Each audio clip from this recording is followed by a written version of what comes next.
So this ruling completely upholds that an offensive post does not mean that it's to be taken down. We still have freedom of expression. The act is all about intention to harm. And so when we're talking about whatever contentious issue in society, it's important just to focus on the ideas. There's this expression, I think, from Eleanor Roosevelt that great minds discuss ideas, average minds discuss events, weak minds discuss people. And on this issue of gender ideology, we need to be able to discuss the ideas. And what this ruling upholds is that you don't need to go along with the pronouns. Misgendering is not an act of cyber abuse. It's a fundamentally, truly held belief, which he's upheld several times in this ruling for various reasons, that I'm not going to lie. I'm not going to call someone by the sex that they're not, because I believe that has other ramifications down the line. And obviously it does, because all of society was playing along with a delusion that people can change their sex. And as soon as you play this pronoun game with anybody and you call a man a woman, or you call a woman he, him, when she's identifying as a man, what are you doing? When you do that, you are playing into this lie. You are affirming a delusion. You are giving legitimacy to an ideology that is maiming and sterilizing children, turning them into lifelong pharmaceutical patients. And who are these kids? It's the most vulnerable kids. It's the kids with autism, the kids with sexual abuse, the kids with borderline personality disorder, or mothers with borderline personality disorder. According to one smaller study that was done years and years ago, 52% of the mothers of kids with gender dysphoria themselves had borderline personality disorder. And we know from so much evidence and all the systematic reviews that have been done that these kids, the majority of them, have 5 or more coexisting mental health comorbidities. So they have all these other issues going on. Kids in state care are way overrepresented. And so when we play along with these lies, we are, down the line, contributing to the harm of these children.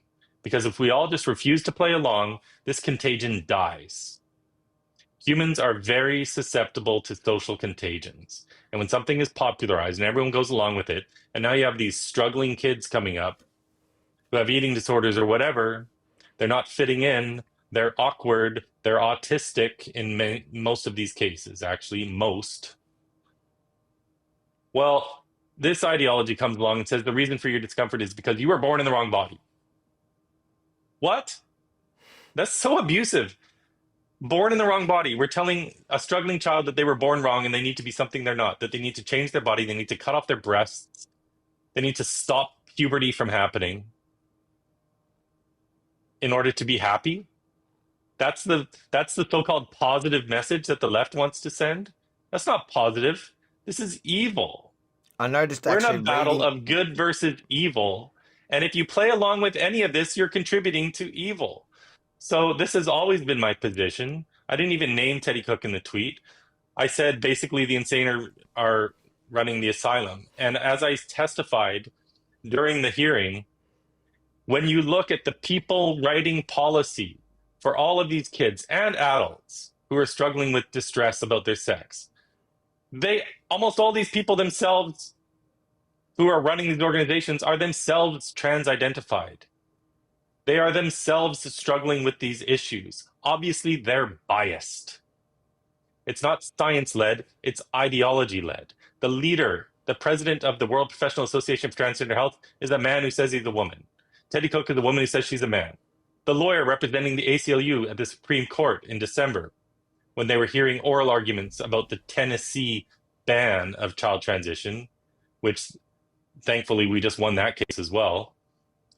The lawyer for the ACLU is a woman who says she's a man.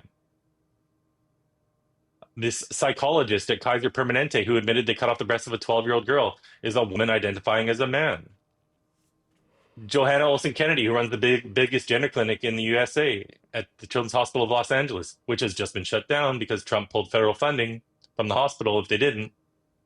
Well, she's married to a woman who says she's a man. In all these cases, all around the world, it's trans-identified people writing the policy for trans-identified people. They're biased, they're ideological, they're not basing any of this on science. And that was my point of my tweet, when I said people who belong in psychiatric wards are writing policy for people who belong in psychiatric wards. No, I'm not saying every single person trans-identified belongs in a psychiatric ward. But Teddy Cook is posting bondage, bestiality, orgies, nudity, terrible, grotesque stuff. And not my nicest tweet in history, not my most polite tweet in history. But the point is that, yes, some of these kids who go up to these gender clinics are coming straight from the psychiatric wards of these hospitals. Because where do you treat severe mental illness? You treat it in a psychiatric ward. If you read Jamie Reed's testimony, she's a whistleblower in Missouri who worked at the gender clinic at the Washington University for 4 years. She was case manager for over 1,000 cases.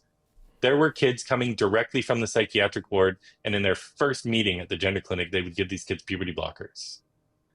So anyway, we won the case. It's an outstanding ruling. It's going to have serious repercussions for all these gender ideologues going forward, not just in Australia.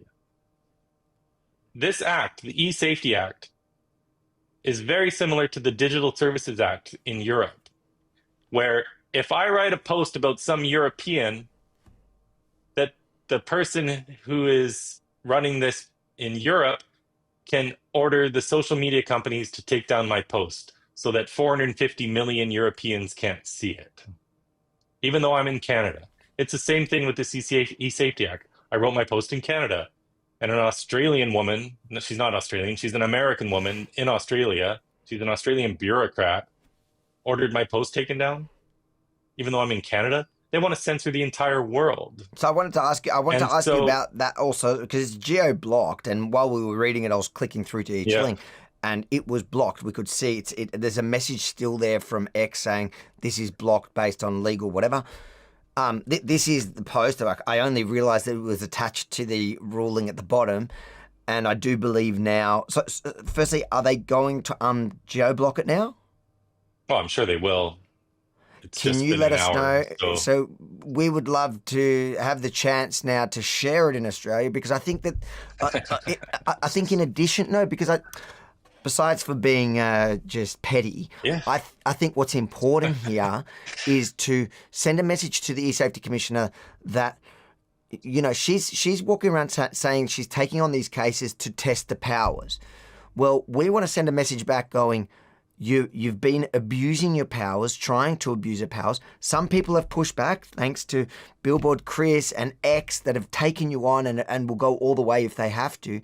And the thing is, if you do this, then all that's going to happen is a Streisand effect. After we get it back, now everybody's going to repost it. Everybody's going to talk about it. Everybody's going to have seen it because you tried to stop it. And that's the only way I reckon that we can beat that kind of censorious, tyrannical behavior from a bureaucrat, is to go, we're firstly going to fight, and look, we're going to win. And then thirdly, because you tried, more people are going to see it.